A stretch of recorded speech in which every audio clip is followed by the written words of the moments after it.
Aduh, Bang Japrak kemana ya? Ayo tungguin di mari belum datang-datang juga. Padahal kan kata dia mah nunggunya di depan toko es krim. Aduh, mana tengah hari pisan panas, make upnya luntur dan nih Bang. Alah, itu kan Bang Japrak ya. Bang, ayo di mari Bang. Bang, tungguin ayo Bang. Kayak ada yang manggil ayah. Oh, Po Idun situ kelihatan, Po. Dikira tiang listrik, Po. Iya, Po. Tunggu, Po ya. Ya elah Bang, lu tega bener sama Aye. Ayo udah manggilin dari tadi sampai keselimpet ini sama KM. Ya maaf, Po. Ayah nggak lihat. Po sih di situ. Ya elah Bang, lah kita udah kapelan begini bajunya.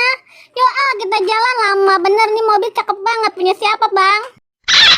Dah, ya punya ayah, Po. Jauh-jauh ayah beli di Eropa, bawa-bawa kemari nih, pakai pesawat, Po. Ya udah capcus ya, Po. Kita berangkat.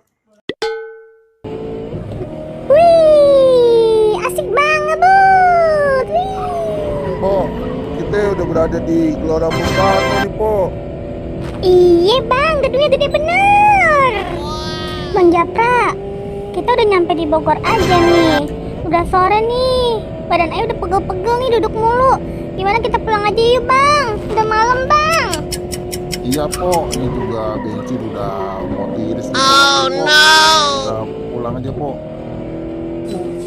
Pokoknya jalan-jalan kali ini seru banget Bang. Ayu demen kalau begini Bang. Po, ini kok mobil detan ya? Jangan-jangan bensin mau habis nih, Po. Ya elah Bang, jangan sampai mabok di pinggir jalan kayak gini dong.